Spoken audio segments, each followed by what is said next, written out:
Bata pa lang kami ni Bongbong. Alam na ng buong pamilya ang problema sa kanya.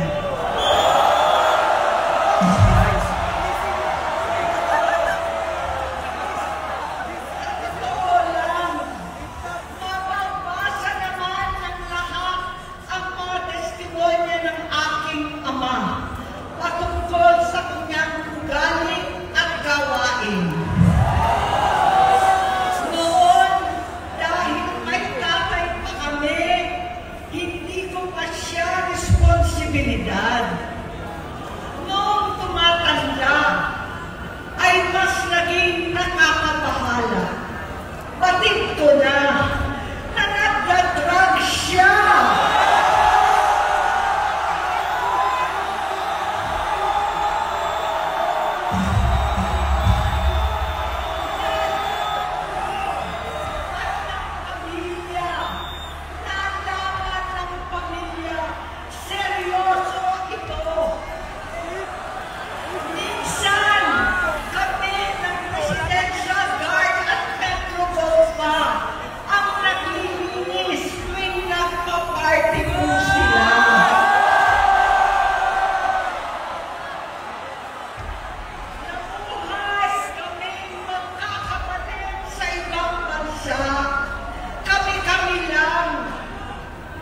Kinumbinsi ko pa si Bongbong, pakasalan mo na si Lisa. Naisip ko noon, kapag nag-asawa siya, malalagay na sa tahimik at magkakaroon ng direksyon. Ang laki ng pagkakamali ko.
si Bongbong. Labis ang takot ko at pag-aalala. Kinausap ko siya at nagsabi siyang talagang siya ay nagbabago na. Muli at lagi, hindi ako nawalan ng pag-asa. Ako'y naniwala ulit.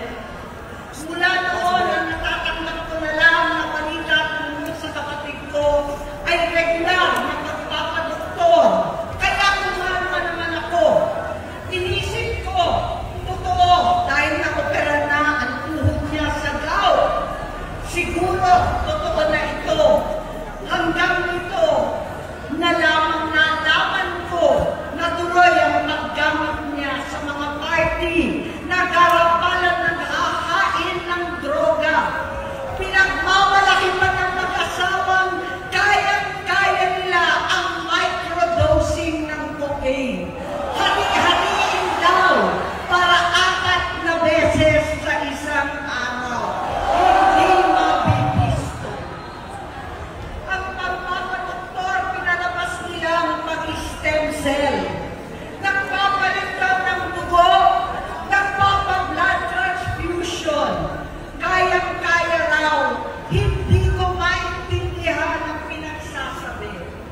Noong 2021, kahit papano, nagkikita kami at nagkakausap. Sumumpa siya sa akin talagang hinintunan niya. Naniwala ako kasi sabi niya gusto niyang tumakbo. Ang sabi ko, tutulong ako sa abot ng aking makakaya. Ipinakilala ko si Bongbong kay Inday. Naging magkatandem sila. Pagkatapos noon ay biglang hindi na niya ako ulit kilala. Kahit si Inday, nagtataka, bigla ko na itsakwera.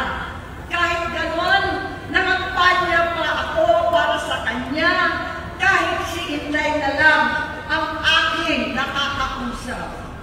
Hindi ko alam bakit ako nakabang sa headquarters nila sa Mandaluyong.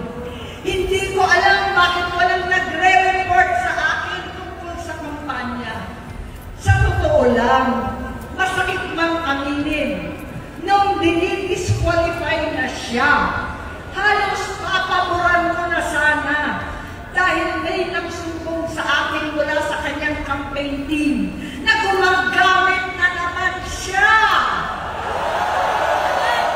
Nung sinabihan ko, siya at mga taong nasa paligid niya, nagkaisa silang tuluyan akong alisin sa kampanya na ako naman ang bumuo.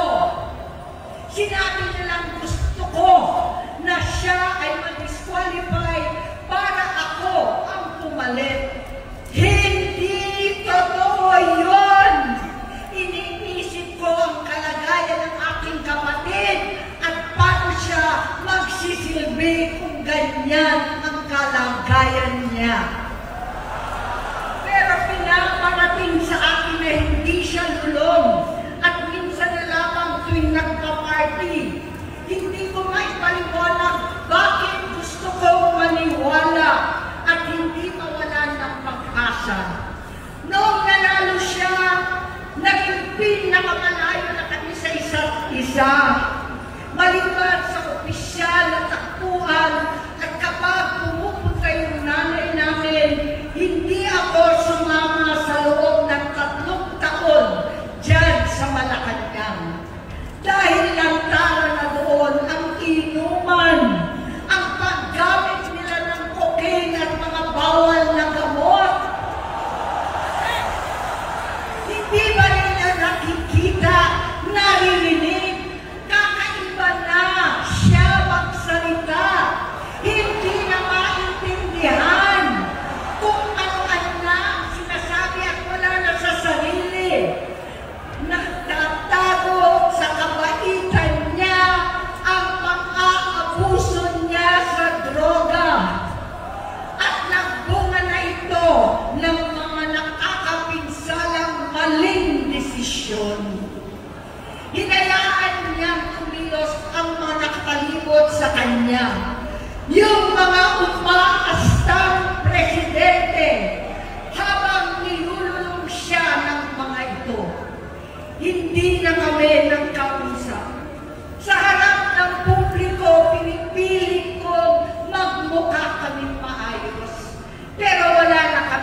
koreksyon.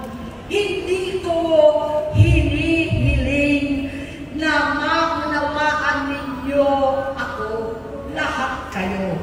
Sa palagay ko, ang makakaunawa lamang sa akin ay ang mga pamilya may pinagdaanan sa adiksyon, sa inom, sa sugal, sa alak, sa bisyo, higit sa lahat, sa droga.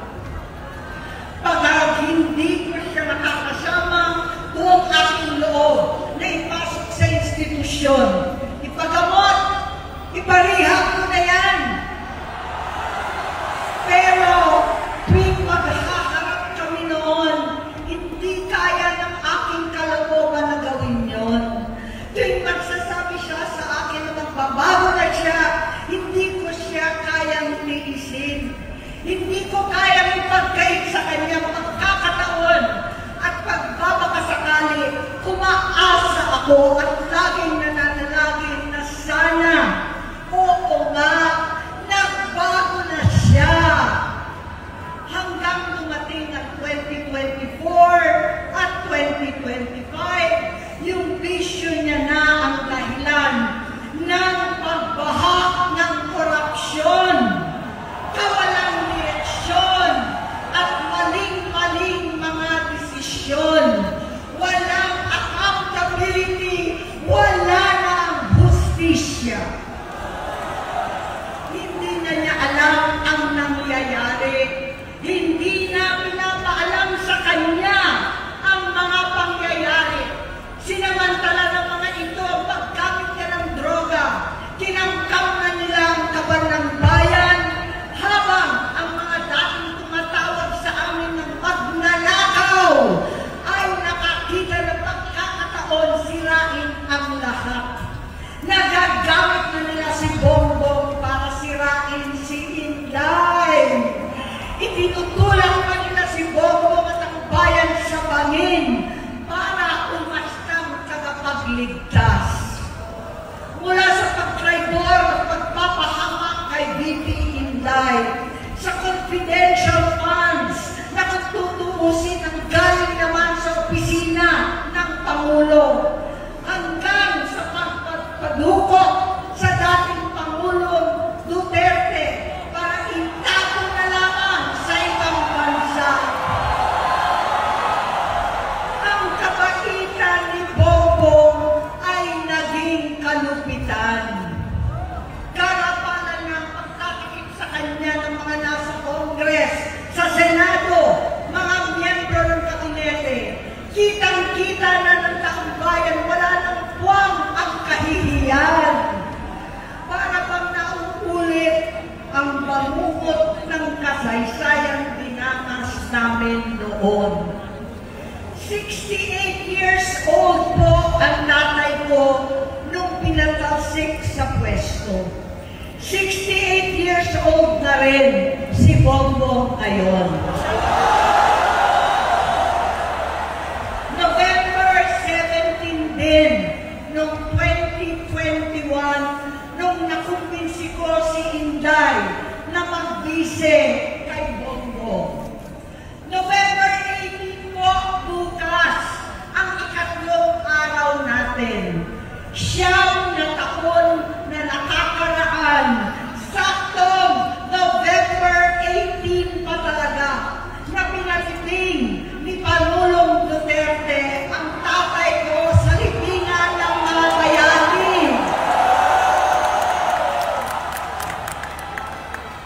Halo-halo na ang aking nararamdaman, pero alam ko ito ang dulo at hangganan ng aking pagtitiis at pananahimik. Hindi na tayo mananahimik. Dahil nalaman ko pati ang mga anak niya ay nagdodroga na. Pinasusok naman ko pa ang pag-alok ng mag-inang si Sandro ng droga ang aking mga anak at iba pang mga kamag-anak. Yan ang hindi ko na mapapalampas. Sa loob ng halos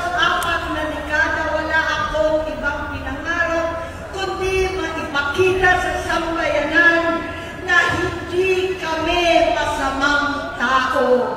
Hindi masama ang pamilya Marcos. Gusto kong ibangon ang dangal ng aking ama.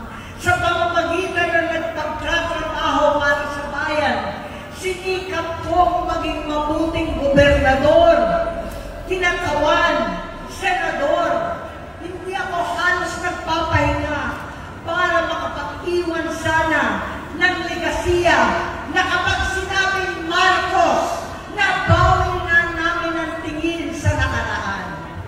Ngunit sa kagustuhan kong maging responsableng anak, matupad ang pangako ko sa aking ama, nabigo akong maging mabuting kapatid.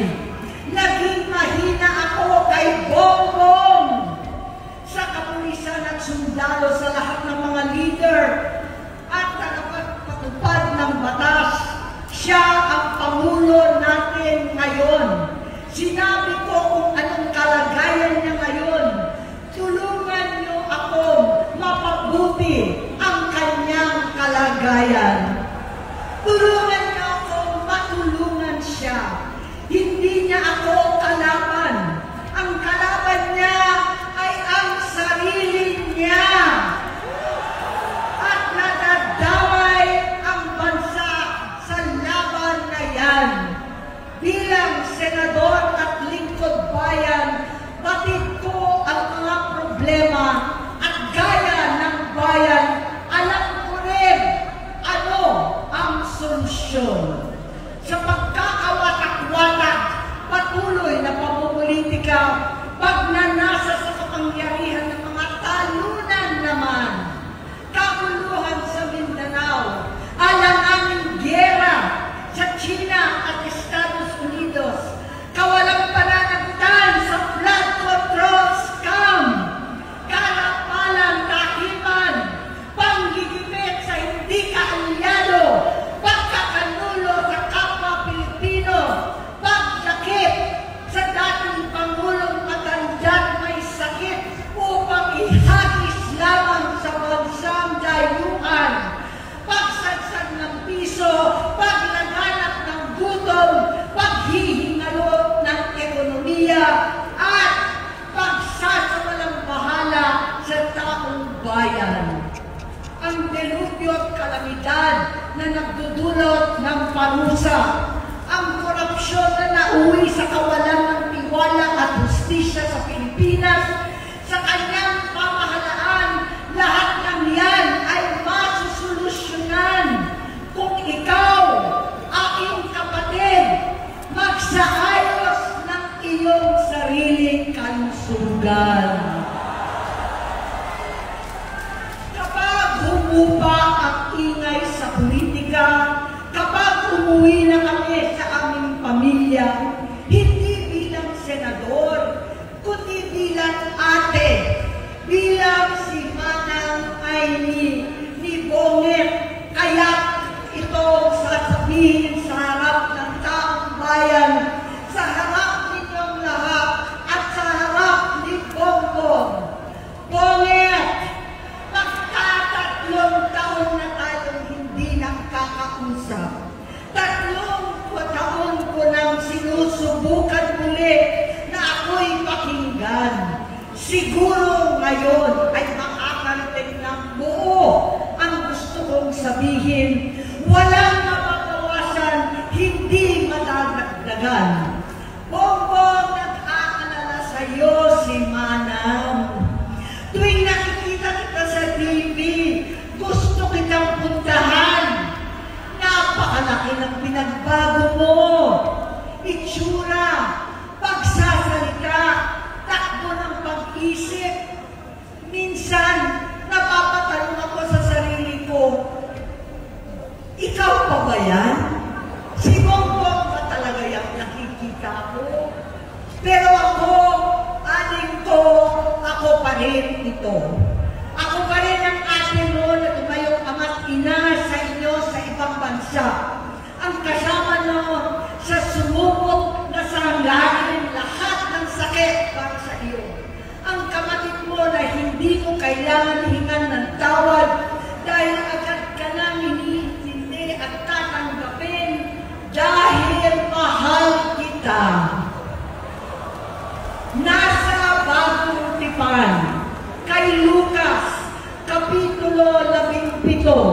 versikulo 3 hanggang 4. Kung magkasala ang iyong kapatid, sawayin mo siya.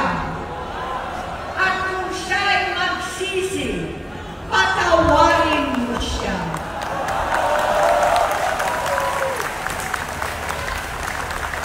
Tama na, adik ko. Tapusin mo na ang paghihirap mo at ng bayan. Gaya nung umalis tayo sa palasyo, kaya mo pa rin hawakan ang iyong kamay, huwag kang matakot. Malaki na ang dulot sa iyo ng droga. Sinisisi ko ang sarili ko dahil hindi ako nakinig sa mga sumbong. Hindi ako nakialam. Hindi ako maniwala.